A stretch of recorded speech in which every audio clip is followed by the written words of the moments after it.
What is going on, Notre Dame fans? Mike Singer and Tim Hyde live on the Blue and Gold YouTube channel in a special Monday night episode. Little somber because this is Tim's last show with us after, he and I yelled at each other and people were posting in comments, Mike, why do you hate Tim? So we're firing him. So just kidding. Just kidding. I love you, Tim. You doing all right, my friend? Oh, yeah, I'm rolling, man. It's a big game, big week, big game. Got ranked versus ranked in South Bend during the day game, which I know people don't think ever happened in the day game, but it's a big one. So, yeah, place is gonna be rocking. I know people think it's crickets in the afternoon. Well, when it's ranked versus ranked, it ain't gonna be crickets. So I'm looking forward to this Saturday. Looking forward to it as well, and looking forward to our post-game show, of course. First off, we got to look forward to it because we've been on the roller coaster. So, right, we're on that fifth wheel of the roller coaster this Saturday. So here we go, man. It's just what will it be? The fun part of the roller coaster, or the scary part? I don't know. What the heart muscle needs this time of year, right? Folks, please hit the thumbs up on this video. Subscribe to our channel for more content. Tim, did I even tell you why we had to move the show? Did I tell you why? No. I mean, you asked me 10 days ago, can you do Monday night? I was like, dude, just hit play and I'm here. So here we go. I could care less. All right. Well, can I tell you at least? Or do you don't want to hear? Knowing Mike Singer, everybody, it's soccer related. He's probably watching some Egyptian Cup or something down in Ecuador that somebody he knows is playing. I have no idea. So we'll find out. It is my brother texted me and he said, hey, I got the all-you-can-eat VIP tickets to any sporting event. It doesn't matter what it is. If it's all you can eat and drink, free, and it's free, you go. So I'm not a hockey guy, but it was like some free NHL tickets. So I was like, yes, I am in. So that's where I'll be on Tuesday night. So could not. Not say no to that. I absolutely love sports. Where are you right now? Are you going to the Florida Panthers? Or Atlanta doesn't have a team. People need to know where Mike's. Yeah. I was gonna say you're all over the place, man. You're deep. Yeah, you've been all over the South, so you're like in a different part of Florida every Friday now. Watching. I know. Yeah, when the wife's pregnant. Yeah, that's true. Things change in your plans. So enjoy Hockey Nation. How's that? I will, and I'll just be enjoying my big cheat meal night. Folks, please hit the thumbs up on this video if you have not done so yet. Subscribe to the channel, of course, for more content. I don't have it pulled up, but we are, you know what? Let me pull it up real quick because we have a new offer for new subscribers at blueandgold.com. And it is it's a new one, but it's an old one. It's one that we've had recently.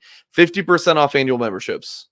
So if you like our YouTube shows and you've been thinking about signing up for the website, great time to do it. Promo code GOIRISH gets you 50% off. Make sure you put in, like, when you sign up, it'll have you choose monthly or annual. You got to choose annual. Type in the code GOIRISH and it'll cut it off for your first year in half right then and there. So yeah, you definitely have to check that out. And Tim, I hear you have it's a big night ahead for you and your quest for a national championship with your quarterback Steve Angeli against Michigan. So best of luck tonight. I was going to say, first off, the heart muscle's bad enough watching Saturdays, and now you're going to put me on the field, pressure cooker against our arch rival. The antis, the bad guys on earth, Michigan. So the pressure's on, Mike. The pressure's on. Yeah. Well, best of luck to you tonight. I tweeted out the link earlier. Hopefully Marcus glasses got me taller than 5'6" as I run out of the Did you watch the video I sent? I'm sorry, folks. We'll get to the point of this show tonight. Did you watch the video I texted you? I haven't watched it because I just want to sit down and enjoy it. So I could have no one around me and peace and quiet, so I could see the hype video. So yeah, you have to watch the hype video I sent you. It's some of Mark's best work. All right, now, all right, 5 minutes in. Let's get into let's have some fun. So, the news today. This kind of came out of left field. To be completely honest with you guys, did not see this one coming. Marcus Freeman says Jaden Mickey will redshirt this season with the intent of entering the transfer portal at the end of the year. So, Tim, when I texted you that, you said, who's the player that just did this? Jake, this is the, moving forward, we're going to call this the Jacob Lacey. The Jacob Lacey. Yep. And then, of course, he moved to Oklahoma. So you play the first 4 years, first 4 games of the season. And it's like, if I don't like it, just transfer, go somewhere else. Yeah. Safety eligibility. So it's what was your initial reaction other than the Jacob Lacey thing? Oh, just literally the Jacob Lacey thing. Like, I'm a backup. What's my role? I believe I should be playing more. It's kind of like Clarence Lewis as well. I want to get on the field. I am playing. I have, I got my things here, but let's also be honest. He's a junior. He got beat out by a sophomore who's obviously a hell of a football player in Christian Gray. But, he's year 3, got beat out by a younger guy. Can he start next year? But he's like, who knows? I'm not proud. Leonard Moore at number 15 is getting on the field every blink of an eye. So that's a part of this. Hobbs, I know, has been mentioned since August. So he's going to come in. They got some dudes coming in next year. He's got, the thing I read online is he's going to graduate. He's going to have his Notre Dame degree plus 2 years to play somewhere. So sometimes, man, hey, he got his degree. Congratulations. He's going to graduate from Notre Dame. Yeah. And he's got 2 more years to play. He's obviously a heck of a high school football player, Corona Centennial, the best public school in California, probably top 5 public school in the entire country. Heck of a football player. I wish him well. And Notre Dame, it hurts for the initial depth. He's experienced. He's played a lot. But Notre Dame, if something happens, I think those couple freshmen, Rod Hurd, Clark has played corner. They got some DBs that can run around and play if need be in a pinch this year. Yeah. Tinfoil hat. I am curious if Notre Dame talked to him and said, hey, this is where this is kind of trending. Or maybe he saw it on the wall because, like, why not play this year? Because I think, all right, let me pull it up. So hold on. Sure. So Xavier Watts has the most snaps on this team at 231. Yeah, I was just looking at PFF too. Yeah. Ben Morrison's played 203 snaps. Okay. And then you got Christian Gray's played 150. So 203 is your lead corner, and Ben Morrison, 150 Gray. Mickey's down to 82. So he's playing just okay. So about half of what Gray is playing. So it's like, well, you could have just kept playing in that role and then start next year. But I think we got to like retrain like our minds to think like 1 + 2 = 3. It's that simple. In college football, it's not. It's just not a black and white, easy thing. So it could be something like Leonard Moore, or Carson Hobbs could already be primed to jump him. And it also could just be like a pride thing of, no, I should be playing. I'm going to go prove you wrong. And I want my eligibility so I can play more at the next spot. So it could be one of those things. Yeah. I wouldn't say prove you wrong, because I just think it's me personally. I could be as old school could get. But at the end of the day, you got to look at where you're at, and it's 2024. It's these are the rules these kids are allowed to play with. Hey, me personally, I respect him. He's graduating. He's moving on, and roll from there. Plus, Mike, what is the loaded position in the portal? There's a billion receivers and maybe more of a billion of DBs. Finding DBs has not been an issue. Let's be honest. So Notre Dame will be able to find 1-2 DBs if they don't think one of the freshmen could play. But those freshmen are going to be thrown into the fire next year.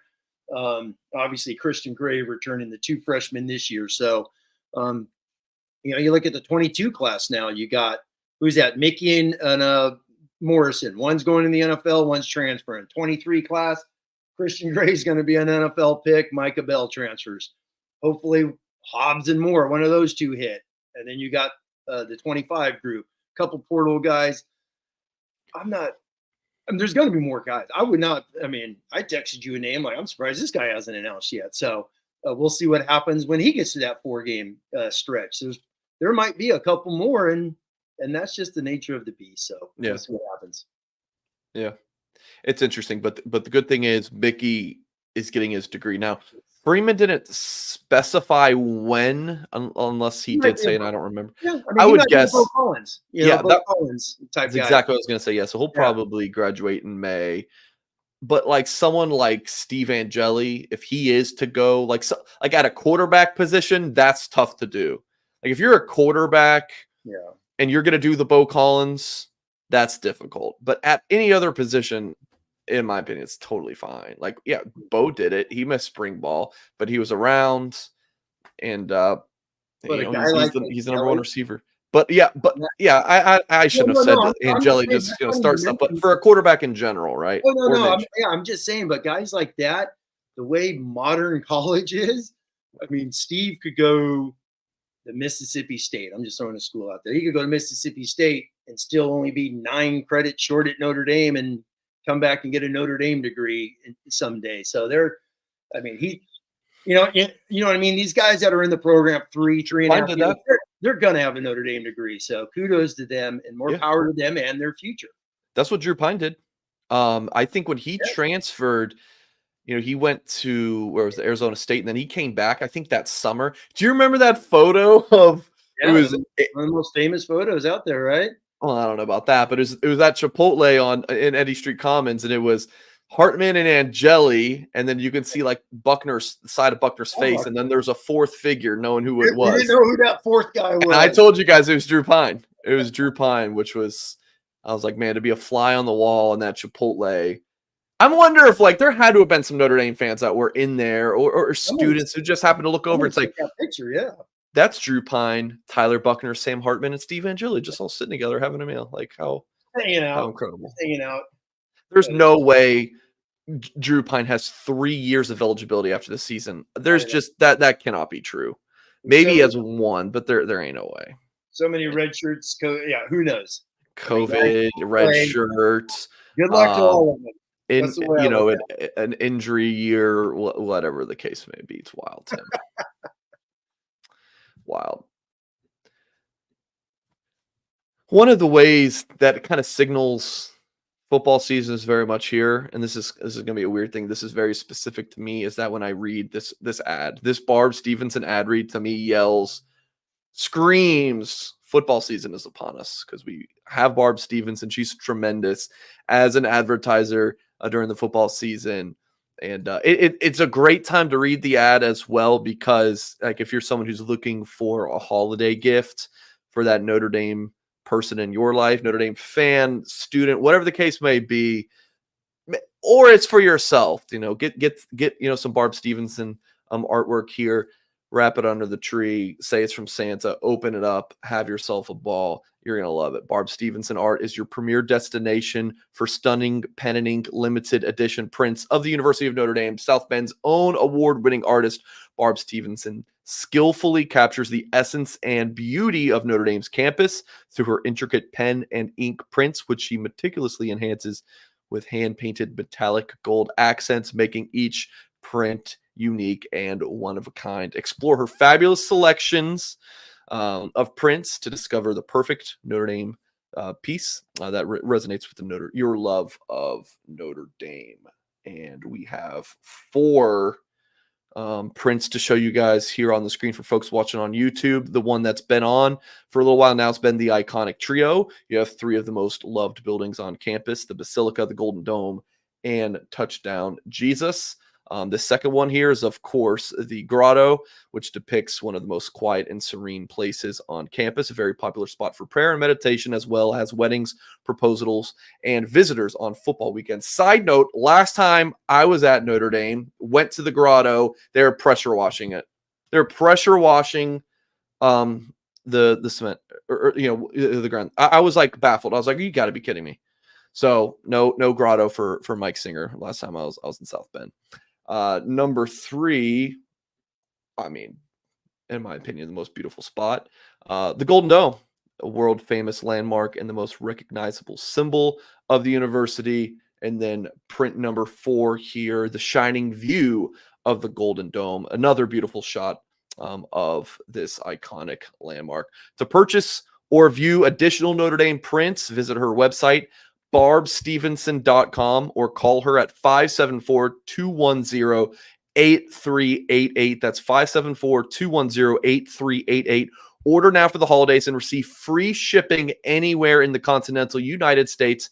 That's barbstevenson.com, BARBSTEPHENSON.com. I mean, I try to be like picky about our advertisers and be like which ones that we want to do, because like I like to be passionate and really love the advertisers. Otherwise, like the reads are just boring. But Barb's stuff is incredible, and I mean, I've had people reach out to me about Barb stuff and just email me and say, "Hey, Mike, we got this," and it was absolutely incredible. So, shout out to Barb Stevenson again. Thank you very much for your support of the Notre Dame Football Show. Folks, again, please hit the thumbs up on this video. Subscribe to our channel for more content. Tim, the other news to come out of the press conference today was Cooper Flanigan. He's ruled out for the Louisville game, so that so much has been discussed about him looking frustrated. I think that was the play he got injured on. Is that you rewatched? Yeah, I mean, he got injured. You could see him pulling up halfway through the pass play. You could see him like start to limp right away, and it's like, oh my god. So people, maybe he wasn't yelling at Mr. Leonard, but no, he was pissed. He's a competitor. He got injured. That's why if you watch, he runs right to the bench and just slammed his helmet down. Yeah, I think KVA is next to him. Like, oh damn, what the hell happened here? It's probably not Cooper's usual demeanor. So, I'm curious for your take on like what it will look like without him, because to this point in the snap counts, that's the defensive one. He's definitely played the most, and it can't be four-game starter. Yes. Oh, sorry for that. If that made any noise. Let's see. So tight ends, he's played. So Mitchell played 39 snaps this past game. As Cooper went down. Because Cooper went down. Yeah, Flanigan only played 4, so he went down real early in that game. But overall this season, Flanigan with 109 snaps, Mitchell Evans up to 91. So it does seem like Evans is pretty close to full strength. But I'm curious for like what the Notre Dame tight end position will look like with Flanigan out for the Louisville game, because he's been a pretty key piece to the offense. Maybe not the most showy part of the offense, but sure, as you rewatch the game, like you see Flanigan is very involved. So just curious for your take on what it'll look like against the Cardinals. No, exactly. He had the key block on the touchdown against A&M that sprung, the game-winning touchdown in that. But, I mean, he's a 4-game starter. So it tells you right away. I mean, obviously, Mitch Evans is an NFL football player as he gets back. So it tells you Cooper's number 2. So he's the number 2 tight end, 4-game starter, playing a ton. You got another guy injured along the O-line, so to speak, him and the other guys that are out. So that takes a guy who's major part of their offense. So, he's not the pass weapon. He's an underneath guy. I've compared him to, he's Troy Nicholas to me. That's who he reminds me of. Troy Nicholas, Brock Wright. He's that combination of guys. He's going to play in the NFL. He's a big dude. Dude's only a sophomore. He's going to play in the NFL. So that's I mean, it hurts. Eli Raridan obviously stepped up. That's one thing they've done more the last 2 games than the first 2 by a mile, is play more 12 personnel. They're even doing 12 personnel, kind of like with Mayer and geez Louise, who's the guy who went to BC, the tight end when he from Naples, George Takis. Takis, yeah, George Takis. Yeah, Takis, because Takis would be in line and they had Mayer flexed out playing a bunch. That was in 21 when they did a lot of that. So you're starting to see more of that. Evans played a lot of flared out wide receiver a bunch this past week with Raridan was the inline playing the hip. So they've gone to more 12 the last 2 weeks. Obviously, they're still 11 team. They did one thing I did notice, they did more 10 personnel, only a handful of snaps, but we have not seen 4 wides out there. So we saw that a little bit more this week, probably to rest Mitch Evans. instead of putting Reardon out there by himself. So I thought that was interesting. But Cooper's a good football player. It's just another damn hit along that interior. So, but Mitch Evans sounds like he's more healthy. Like you just said, almost 40 snaps last week. They were probably going to play him only 25-ish with Cooper, but with him going down, give him more snaps. So Mitch Evans is a stud. Get him involved, obviously. I mean, this was one of his breakout games last year was Louisville. They made a couple free catches. So hell of a football player. And hopefully they get Cooper back here after the bye. I'm curious if we see any Jack Larson. I'm curious, maybe. I've been calling for him. I think he's more ready than people think. Like he's a little good when we've seen him. Just a thought. Yeah, exactly. Because at the end of the game, when they subbed out Reardon, they had Sherwood who was in there first. You got Sherwood, you got Bauman, so maybe not Larson. Yeah, maybe not. But even so, Larson's a heck of an athlete. Yeah, Larson's for more of a pass catching option because that's not really Bauman and Sherwood's games. Yeah. Sherwood's a heck of an H-back, fullback kind of guy, and Bauman's going to be a more traditional, blocking tight end. But maybe with Louisville, we're going to see a ton of man. Which they're going to ton. So maybe they do just more spread stuff, just to get guys out of the box, so to speak, more motion, and without Cooper, with really maybe 1.5 tight ends, depending on how they feel about Eli Reardon. How many times have you watched the Miami of Ohio game? Well, it's slow. I mean, I've watched it, but yeah, I took my time the first half, took my time the second half, just enjoying it. But you watch every play like 2-3 times, right? Yeah, probably. Yeah, probably just to grade it and see who's who. Yeah. It's like, some plays are just a mess, but it's like, this guy does good. Just trying to get all 11 dudes on the same page, man. And you could see it sometimes. You could see a guy. You could see where Riley Leonard wants to throw, and there's one play Rocco just gets swam so bad he's got a half a millisecond, and he's like, "Oh my god!" One play now. It's combination of some, and then you go back to the Riley Leonard, just like, dude, it's a rollout, man. Can you just chip shot that thing? Can you just little 3-foot putt, please? On the little boots, which are some of the best plays in college football. Trying to cover those guys when they're crossing right to left is freaking hard. Yeah. So I mentioned this on the show last night. There's such a yin and yang with this whole discussion. And as you're thinking, or as you were talking about that, I was like, yes, Riley needs to hit those throws. Yes, people do miss those throws. Yin and yang. And then I was like, but I mean, Rocco, like, a lot of the guys screw up on a play, but it's not as like blatant as a quarterback missing a pass like that, or if a receiver drops a wide open pass. Like we talked about Jaden Grayhouse's drop forever, but it's like, an offensive lineman just misses a block, badly. We don't talk about that, but then also the yang to that is Riley Leonard's getting paid, 7 figures or something. So maybe he does. I don't know. But what were you going to say, Tim? No, I was going to say, it's funny. Like the guy no one has mentioned, right? And we talk about this every week and never Wagner? talk about Emil Wagner. Yeah. Through 4 games, he is over 71, almost 72 now in PFF. People, I don't like PFF. Who cares? It's a data point. We just use it as a number to throw out there. Over 70 is winning football. Is very good football. He was mid-60s. He's gotten better each and every single week. There's one play, because we always talking about, so-and-so. It's like, dude, everybody on the line blocks everybody.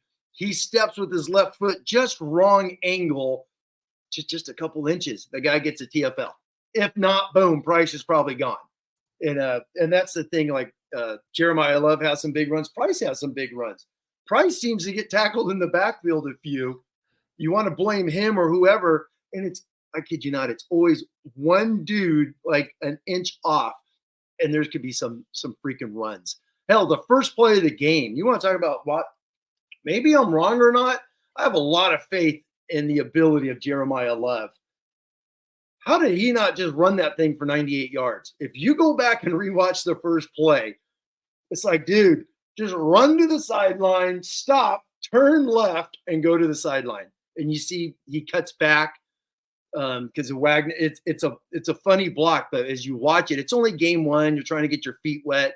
It's like Jeremiah left. Can you just outrun everybody? He is, and that's just an example of just some of the plays. But I've talked a little bit about Knapp. I truly believe has hit a wall. There's times out there Notre Dame has 4 offensive linemen. I hate to say it. There's 4 guys out there. But okay, how does he hit a wall though? It's like, okay, you played, or would you say he played well against A&M? Which is crazy. It's probably it's his best game. So like, how do you hit a wall like that? I don't know, man. It's not like, and it's when you watch him, the dude plays really hard. He really does. It's not like he's like, I'm going to take 3 plays off and relax. No, he plays really hard. It's just when I say swimming, those calls are coming in. You got to get in your stance. You got this dude on the, you got all these things. You're listening to the calls come in. Now it's a different call guy meaning Pat Coogan. So you got all that verbiage. Everything just swimming through his head 1,000 miles an hour. He's a true freshman. Me personally, he's playing 2 years ahead of time. He's playing because he's just really needed. Let's be honest. He's not. Yeah. It's not like he went out there and just, hey, Blake Fisher, Sam Young in 2006, where you're the best dude you're playing. No, he needed to play, so they just elevated him. And I really think through 4 games, they're probably, you know what, Mike? They probably are sitting there in August. Denbrock, Rudolph, Freeman, and everyone, the offensive guys, just like, Knapp gives us the same thing as Baker. Just play the young guy. I wouldn't be surprised. You think so? Yeah. I wouldn't be surprised if those conversations, if that's what the conversation was. So when I say hit a wall, you just see it sometimes, just his facial expressions and that. And it's frustration. He's a young guy, and I don't want to put a ton of pressure on him and say, oh, he stinks, he should be benched. The dude's playing ahead of schedule. And I mean, there's one play. There's a couple plays, excuse me. I know, he just gives up the inside against a Miami of Ohio guy. And it's like, what the hell is the quarterback supposed to do? So there's one play in the second half. Sam Pendleton gets pushed on his butt, literally pancaked. Knapp gives up the inside. There's 3 linemen blocking on one play. And it's like, so you just gotta keep working, right? Keep working, keep getting better. I think these guys are playing hard as hell. I really do. You can see it in the run game. They're putting a hat on a hat. They are moving. So this week is going to be a challenge times 10 because Louisville's D line is they're like A&M. Yeah. Man, super interesting because for all the talk about the quarterback position, and I do agree it's the most important position on the field, and Jay Love's got to get the ball more, and the receiver's this, the receiver's that.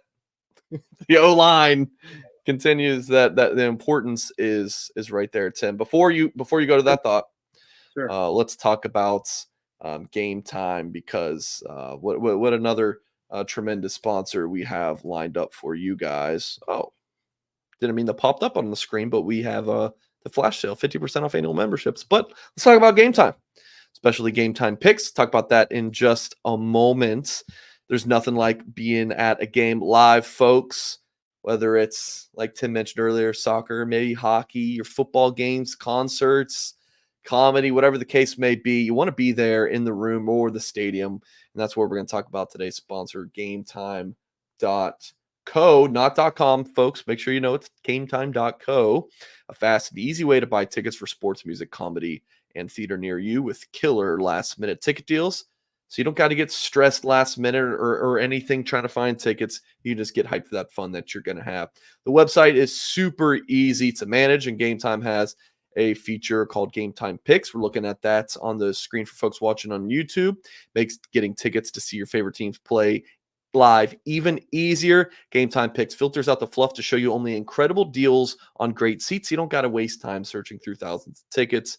Other aspects of Game Time that I really like, you got the all-in pricing. Toggling this feature shows the total upfront with no surprise fees at checkout. You can also check out seat views to get a panoramic shot of what your seat will be in the app before you purchase. And And you got to love this. You'll get the lowest price guaranteed, or Game Time will credit you 110% of the difference. So take the guesswork out of buying these tickets with Game Time. Download the app, create an account, use the code ON3, that's ON3, for $20 off your first purchase. Terms apply. Again, folks, create an account, redeem the code ON3 for $20 off. Download Game Time today. Last minute tickets, lowest price guaranteed. Did you have a thought before we moved on, Tim? On the O-line? God, I can't remember what I was going to say. Oh, no, it just goes back to the conversation we had back in August when you're going into a season, and I highlighted the years that did not have a lot of starts and the type of offenses and teams those were. So when they go into the season, only 6 going into game 1. Now, obviously, you got Coogan and Spindler, which is funny. Those 2 guys probably had their best game ever at Notre Dame. When you look at Rocco grading, he had a really good game. I think it was Ohio State last year, if I remember right. Coogan had a great game against NC State last year. So, but against Miami, Ohio, they really went in there and played really well. So, good. Just got to keep doing it. It's they're young at some spots. I will say, I know I highlighted Gerby Lambert a week ago. The guy just moves different.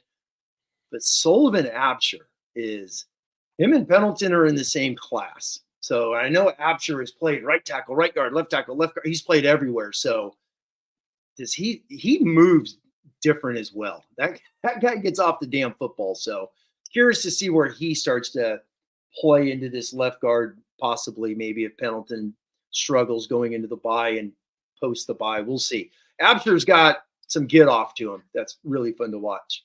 Yeah, it is a good thing for Notre Dame when you have all these injuries that the guys behind are still so talented. I mean, say what you want about Coogan and Spindler, a lot of experience. And it's just like, oh, you just got a 5-star in Gerby Lambert. You got Sullivan Absher, who's a freak. Like, you got a lot of talent. So it's one of the – it's not like a receiver. Remember the Duke game last year when Notre Dame played the water boy? Like, so there you go. Yeah, that was a fun pass threat to watch that night. Want to give you a quick couple minutes, Tim, on some data and thoughts when you rewatch the game. Talk about Riley Leonard. Well, I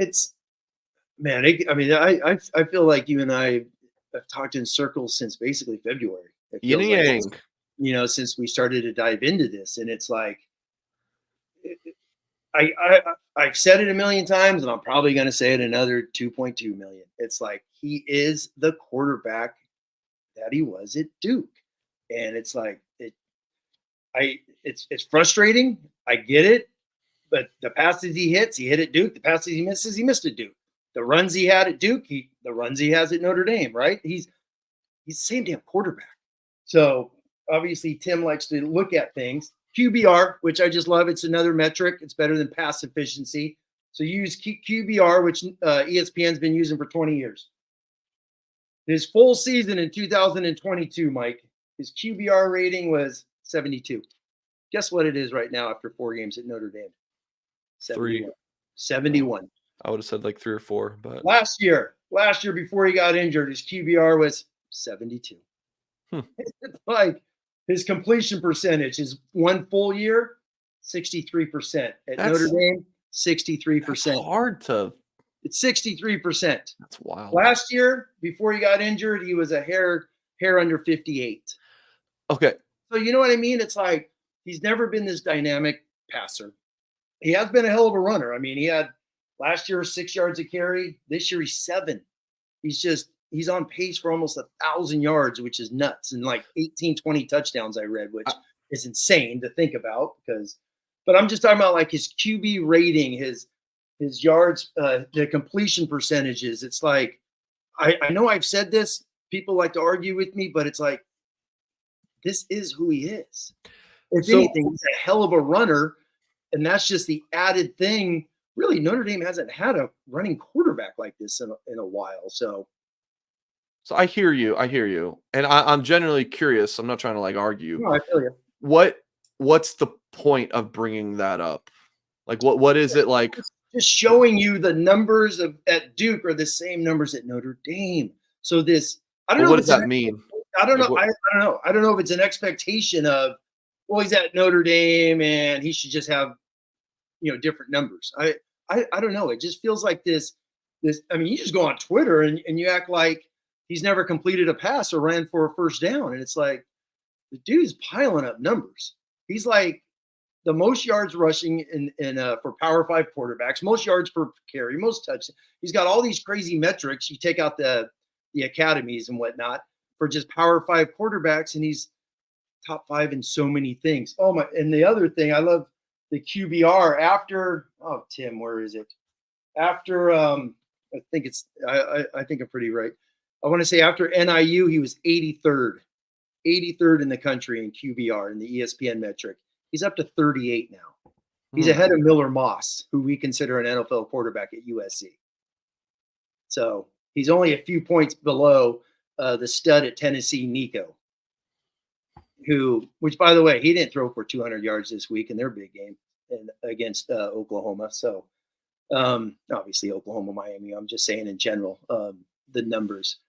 So you just start looking at these things, and I don't know what the expectations were. I think that's why I know I got fired up and frustrated as hell on Saturday, because what are the expectations? Obviously, someone's going to come back and say, oh, throw a 5-yard flat. Yeah, we know that. We know that. I don't think you or I know for a fact you or I never said, oh, we're really happy with the missed throws. No, we're not. But he hit some big throws. He had some big PIs. He had some other nice pass plays. And at the end of the day, they won a damn game, and we'll see what happens this week against Louisville, because it's going to be a battle. Yeah. No, I think. Now hold on. Put that back up real quick. See, Denbrock does not coach quarterbacks. He never has. He's a tight end coach. Yeah, so might be developing. I don't know, just play. Yeah, he's developing as an X and an O. He didn't coach Jaden Daniels for one day at LSU. And to Nathan's point there, maybe not develop. It's more of like scheme. So like what we saw against Purdue, I think that's more of it. So I don't know. It was. It's like, all right, you have for the common folk, right, Tim? I didn't go back and watch all the Duke games like you and Tyler and Jack did. It's like, you got a 6'4". Yeah, they were awesome. You got to read their articles, people, if you haven't. So you got a 6'4" quarterback coming in with NFL hype, and he battled his ass off last year against us, and he's incredible running the ball. It's like, all right, I'm excited, but buying into the off-season hype machine, it's just one of those things, Tim, I talked about after Notre Dame lost to maybe it was to NIU. I can't remember. But it's like, it's been a few losses the last few years. It's one of those things that's like, in the off-season, how dare you say anything but Notre Dame is going to win the national championship, and Riley Leonard is going to win every single award. He's even going to win the Balintikoff, even though he's not a receiver. And then once, shit hits the fan a little bit, it's like, get him out of town, send them back to Fairhope. Yeah, it's just one of those things where it's one extreme. It's one extreme or the other. And yeah, if you were subscribed to blueandgold.com, you would have been able to read all those articles where Jack and Tyler at Blue and Gold did all their rewatches of every single Duke start that he had. Every single, So you can sign up right now. 50% off using the promo code Go Irish. Yeah, I'm sorry about that. I was going to say, Horka went over every single snap going back to his freshman year that he ever took. It's incredible. And just went over every single snap and broke it down. And I kid you not. I mean, I've told those two guys, like, what you wrote it's truer today than it was when they wrote it. So, you just got to take it what it is. And then on top of that, you throw in a brand new O-line. And my biggest frustration, as you know, is get the damn ball to Jeremiah Love, for crying out loud. I think the first time this past week, because I've been complaining, get it to him in empty. He motions out into empty, and they throw a damn screen to him, and he gets attacked. It's like, I just want to see that son of a gun run, just run. Let him go. Let him get matched up on some nickel corner, their third or fourth DB, and just run by somebody. So hopefully we see. Hopefully they've been. And this, we talked a little bit about this on Saturday, Mike. Like they got to be saving something. Damn it! There's got to be a few things they've been saving to get to this point. So we'll see what happens on Saturday because it's going to be I know it's an afternoon game. All right, that's where we're going next. So it's ranked on ranked, buddy. We're going to get after it. Okay, hold that thought. So looking ahead to Louisville, I put in the title of this podcast and this live show. What was it? Irish on upset alert. What would make the Irish on upset alert? Like what's good about Louisville? I'm guessing did you watch their Georgia Tech game? I've only watched a little bit. It's since we're doing a Monday show, that's usually my thing. I like to watch the appointed Monday night with NFL with the Monday night game in the background. So I'll dive into that when I get home a little bit tonight. Okay. Mad Cow, appreciate the $20 super chat. Looking for a comment from you, but really appreciate also the first time super chat as well. So that's pretty cool to see. Thank you, Mad Cow, for the very generous super chat. So yeah, what makes Louisville good? Like I know their D line is something that people are really raving about, and that's interesting against Notre Dame's offensive line that is not at tip top shape. No, I mean they got Gillette is on the same caliber as the A&M guy, Scorton. He's a stud. He plays everywhere. He's that good. Yeah, he's that good. Scorton, and the thing with Scorton is you always knew where he was going to be. He's their Viper. Scorton, that Elko, when he brought that to Notre Dame, it's the same D. He brings that stand-up boundary rush end, which is Scorton. Gillette will play everywhere. I bet you we see him over Pendleton more than anybody. That's just my prediction. Yeah. So when it's passed downs, they put him on the weak link and go. And so he's going to be all over the place. Really athletic. They got an NFL corner. I guess I was reading in the one of the Louisville reports. Mike is banged up a little bit. We'll see if he plays. But Jeff Braun, man, it's gone out and got 25, 30 transfers. Same damn thing he got last year, right? And took them all the way to the ACC championship game. And they got some guys, man. They got an Alabama wide receiver, Brooks, who could fly. I saw just a few snaps. Like I said, I was watching some of the first quarter. That guy could run. So they got athletes. They've gone out. Their quarterback's not great, but hell, we didn't like Plummer, and he beat Notre Dame last year. But that's right. Yeah, yeah. It's a game. I think. I mean, it's a frustrating game because it's someone has said it, and I even saw it on our message board as well. Like you can't lose to Louisville, and that's my first thought as well. Lost to them by 3 points in 14 during the end of that atrocious season. Obviously, played them in a tight battle in 18. Went toe-to-toe with them for 3 quarters until Notre Dame just pushed them away in 19. And then obviously the big loss last year. So 2020 was tight. Was it 2020 or 18? Yeah, it was Skoranek, I think. That would have been 2020 year. Yeah, I get those. I always think, Ball State was 18, excuse me. I'm thinking of like a low-scoring gut wrench. It was like 12-8, 12-7. That game was. That was in the 2020 game. It was 12-7. Yeah, the gut wrench and one. It's just like, oh my God, get this thing over with. Just get out of there with a win. Just win by one. Which leads me to this, Mr. Singer, and all the others listening and watching back and whatnot. As dude, man, if you lose this game, you got 2. Okay, I want to go there, but let's first talk about the 3. I got 5 thoughts on top of that, so go for it. Let's go. Mike Nolan, really appreciate the super chat.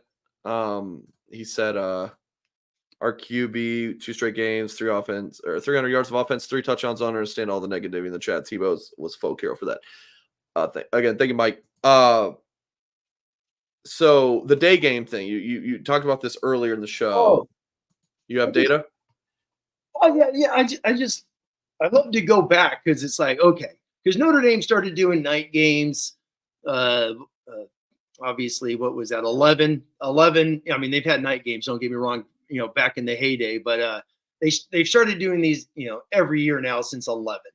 And that was the biggie against USC. When USC came to town, they had 3,000 recruits. That was the first game with the shiny helmets. I wish they would go back to the old painted gold, but that's just me. No one's going to listen to me, Mike, so who cares?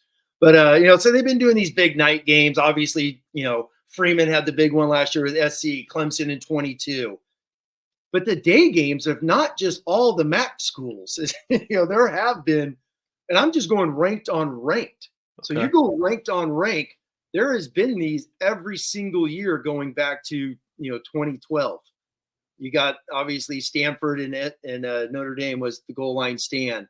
Notre Dame in these ranked on ranked day games is 6-2 over the last, 10, 12 years, whatever the heck it is. So there's been 8 of them. They're 6-2. The 2 losses, Oklahoma, where obviously all the Tommy Rees fans will remember him throwing 3 picks in that game, Mike Singer.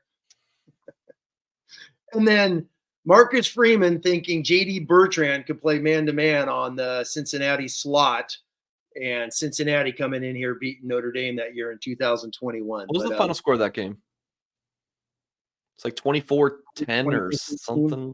24-13. They scored. Yeah, that sounds right. Kyle Hamilton has the worst coverage in the history of Notre Dame. His Notre Dame play right before halftime, remember, misjudges the ball, and that guy scores. 13, yeah. They had like a couple drives. That was the opening drive. Jack Cohn takes him down to like the 5-6 yard line, throws a pick in the end zone. Guess how many quarterbacks played in that game for the Irish? 7, it felt like. 3. Well, that was when we were talking about, hey, play Drew Pine going into Vatech or something like that, because remember he helped out against Wisconsin, played against Cincy. Chris Tyree, remember, fumbles the kickoff, a quick score for Cincy. Buckner comes in and throws up a duck that gets picked off, returns inside the 10, more points.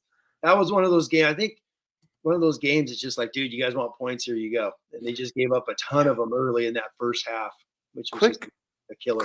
Quick side note, going back to the tight end discussion earlier, it is strange with the passing attack for Notre Dame not having a tight end being the lead guy. It just seemed like for Mayer, for a few years, and then Evans last year, it just feels weird. And maybe that's a whole part of this discussion is just not having a dominant tight end with the lack of the passing game. A quick little off of that is exactly. So if you're going to do the dink and dunk, the quick reads, which Riley Leonard gets the ball, I mean, half of his passes the other day were just the quick one read. There are some really, really damn good 2 and 3 reads hit guys on Saturday. He's done that the last 2 weeks better than he did the first 2 games. So he has improved on some of those. But you're right. Fine. I mean, Eli Reardon's got amazing hands. So I'm stunned. They just, when it's 3rd and 6, find a little circle route and dump the ball to him over the middle. Just going off your point, I'm very surprised they haven't utilized the tight ends more underneath. But what is a circle route? Just a little dump over the center. A little hinge, like a little hitch or something? Yeah, it's kind of like what we've seen. Think of the interception against NIU, where Greathouse ran that 1 yards. Curl. Okay, I didn't know. Everyone's got routes, different parts of the country. Yeah. All right. Sorry, no, I feel you. But this game this week brought me back to some ACC battles, Mike. I remember 2015 when Georgia Tech came in here with Paul Johnson. They were ranked 14. Notre Dame was 8, but Georgia Tech had all the hype that year, and Notre Dame beat them. Then the big NC State battle in 2017, when they were ranked 14, they had a couple NFL D linemen, one of them top 5 pick in the NFL. Can't remember his name. Someone put it in the chat. The DN got Chubb, right? Who got picked up by the Dolphins. Is that your guy from NC State? Yes. He got demolished that game by McGlinchey and them, just killed him. Hammered him. They ran for like 350 yards in that game.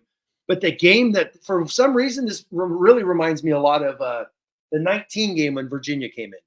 Virginia had a hell of an athletic quarterback, really good defense.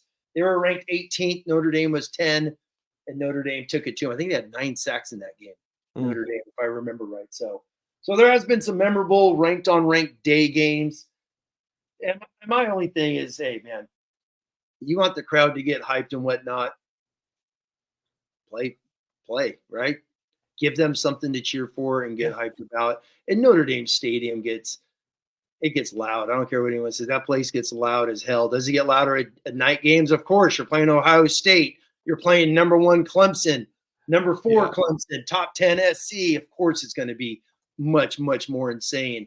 Like the Michigan games at night were crazy electric.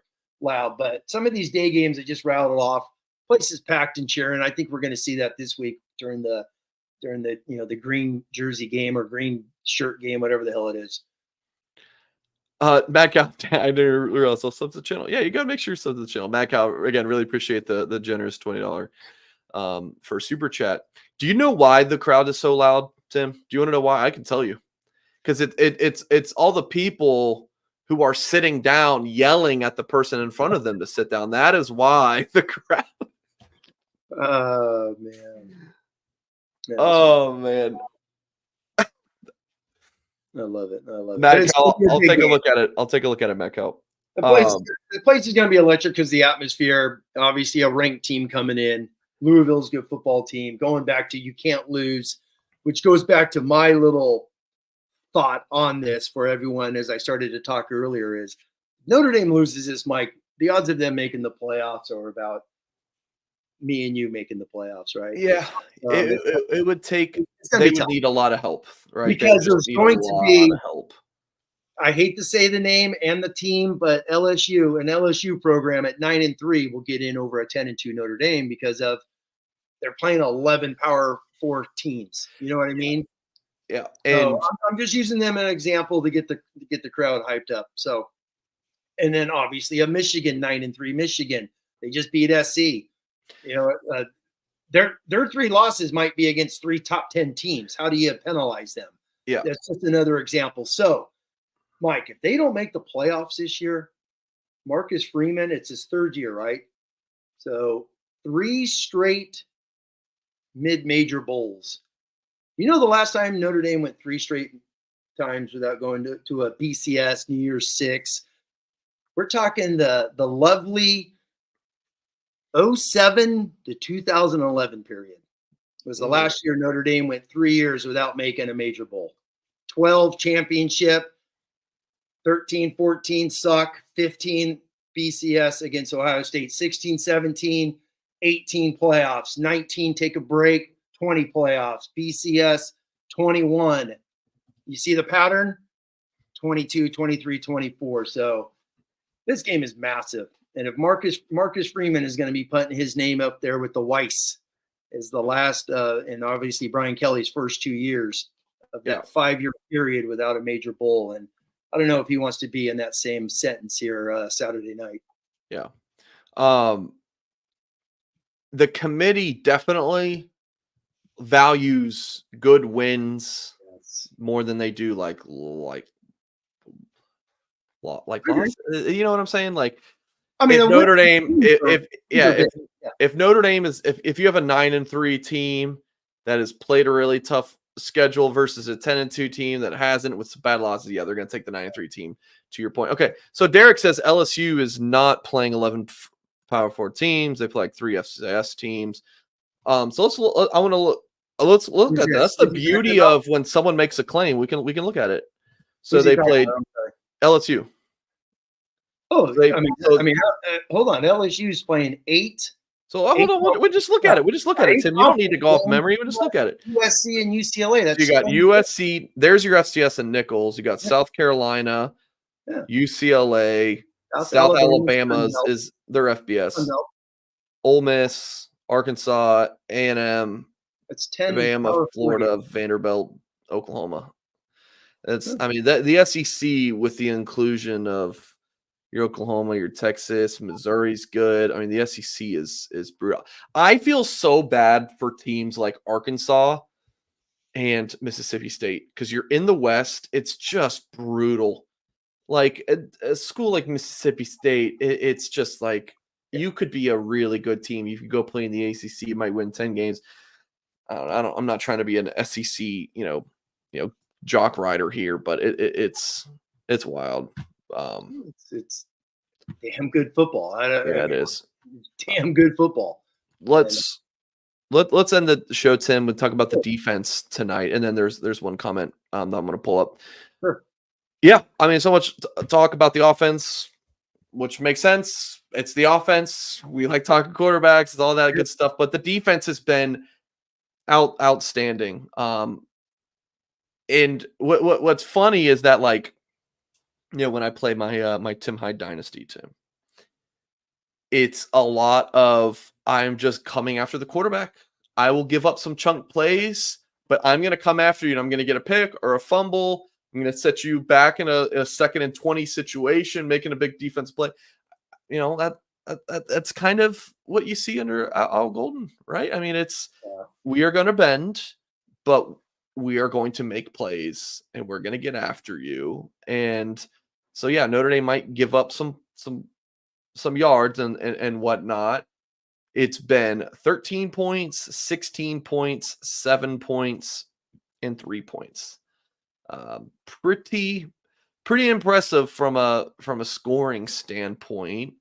And as nervous as you could be against Louisville because of their pass rush versus a Notre Dame offensive line that seems to be struggling right now, that Irish defense is going to keep you in that ball game and every other ball game you play this year.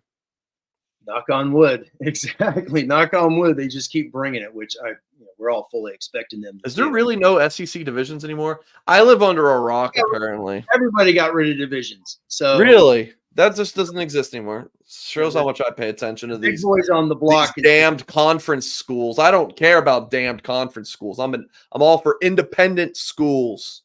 Well, but anyways, Tim. As much as I'm looking forward to Saturday, I think primetime Saturday night in Tuscaloosa is going to be a pretty good animal with Georgia coming to town. So there's going to be that's big boy football there.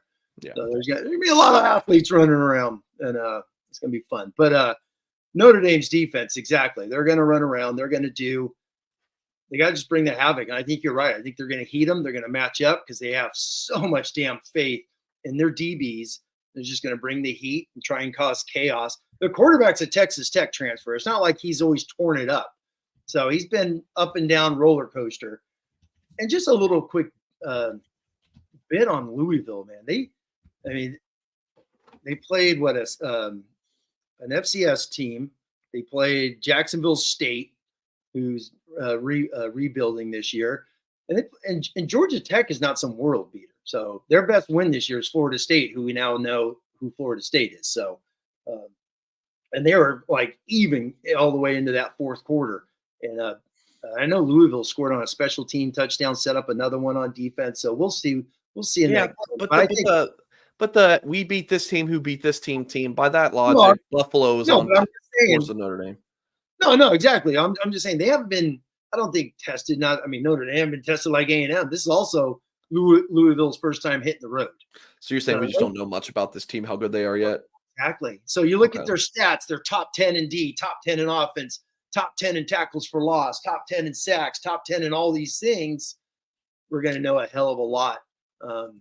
Sunbelt's got divisions. There you go. So we're going to know a hell of a lot this week they're going on the road. So it's a big game. One thing we know about Freeman is he gets his guys up for big games, right? It's a hype machine. Yeah. So I'm expecting a lot of energy, a lot of hype, a lot of juice, as they call it, right? And just bring it, man. I think the place is going to be electric as hell. Louisville knows that as well, because I think Louisville believes they have a team that right up there with Miami and Clemson to go win the ACC. You win the ACC, you're getting a damn bye, right? You're in the top 4, Mike. So that's huge for them. So it's going to be a hell of a ball, a hell of a ball game. So we don't know a lot about Louisville because of the schedule. Notre Dame, obviously, we only know more about them because of the A&M win. And you want to talk about film watching, Mike? I've watched that damn thing 3 times, man. That was a damn good football game. The A&M game? Yeah. That's a fun one to watch. So that's those guys, that was a damn good football game. So, and A&M I think is going to be an 8-9 win team when it's all said. So we'll see how it rolls. Do you want to see green jerseys?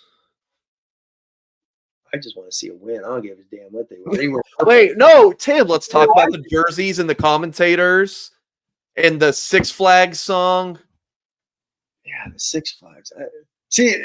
I keep hearing about the Six Flags. It's like, that's going back to, I watched the game. I'm not listening to music. So I don't know what the music's on in the background. I'm like you, Mike. When it's a punt, I'm scribbling some notes. I'm going to go to the bathroom. I'm getting a refill on my water. I have not paid attention to one. And I said that last week, and I was like, all right, I'm going to watch these punts against Miami of Ohio. But no, I really don't care about punts. I'm not learning anything. I'm getting ready for something else. I'm tweeting something or responding to somebody on the message board. But Yeah. do I want green jerseys? Hell yeah, it's a green out. Wear green jerseys. Apparently Freeman's. So the thing is, Irish wear green, but that doesn't mean it's like 18. that the team is going to wear. Exactly. But they're going to wear it. Freeman said today that it's not he's going to be with the captains at 2 p.m. earlier today. So I don't know how that's going to. Yeah, let's talk about Peacock. You want to break down Peacock. Oh my God, Scott Keene. Yes, Scott. Scott is the first person in 4 years of this in the comments to say, I also don't care about the commentators. I thought literally me and Tim were on a total island about not caring about the commentators. I listen because I'm not going to watch it without sound, but I don't care. Sometimes I did play that one clip where Jason Garrett just started word salading, and it was the most. Did I play that on your show, or was that? I think it was with Goolsby. Was it? I have no idea. Oh my gosh, I don't know what you're talking about. So unless you text it to me, I don't know. What's his name? Jason Garrett. Let me see if I can find it real quick. When he broke down duo against Clemson 2 years ago, that was awesome. That was great coaching. Just keep doing that, Garrett. That's all I want to hear. Okay, all right. Individual plays. Okay, we're gonna end the show with this. What do you got? This is so good. See, I'm like Rick too. I don't have a problem with them. It's like they comment. Yeah. I don't care. I'm not one of those guys that takes such personal. Oh my God, I want Notre Dame homers on. All right, you ready? Are you ready for this? I want wins. Okay. I need you to listen to each word carefully, Tim. We can play it a couple times. You ready? Just play it. I just love how this guy plays. You watch him last week, 18 for 20. He started games in the past, but this is the first time he started a game when he was the starter. And he He started games in the past, but this is the first time he started a game when he was the starter. This is the first time he started games. What game is this? This is the NIU game. This is okay. This is he's been a starter in the past. He starts under his but belt, this is the first game that he started in which he was a starter. Hey, but the thing is, like Jason Garrett, how much prep time does he actually do for these games? Like, as a football mind, respect the hell out of him. I mean, how am I going to say like he doesn't know what he's talking about? But in terms of like the preparation for Notre Dame, I don't know how much time he's prepping. Like in NIU, like I don't know. Don't forget he was Aikman's backup. So Aikman had about 39 concussions that no one really cataloged back then. Does he still do it? Yeah. Aikman, Aikman and Buck, are they still a thing? Yeah. Oh yeah, same thing. I've always skipped the big Bucks game at 4:00 because I can't stand him. I'm sure he took a couple concussions in those days, and I can't stand Joe Buck, so I can't. Anyways, all right, we're gonna end this. Mike, even those games, it's on in the background. I'm making dinner, watching the NFL. Hey man, how's it going? But speaking of that, we got 2 Monday night games going on right now, so ready to get home, watch a little football. I'm gonna dive into Louisville. You and I will do our prediction show sometime this week, and we'll see everyone Saturday. Hopefully, we're not pulling our hair out again. Yeah, Wednesday or Thursday night, we'll record that, Tim, if that's good. If that's good with you. All right, folks, please hit the thumbs up before we get out of here. Fun show tonight, very informative. I thought Tim did an amazing job. So if you're just watching us or you miss any part of the show, just rewind. It's a beautiful thing about YouTube. Just rewind, watch what you caught up on what you missed. And again, hit the thumbs up, folks. And as always, we will catch you next time.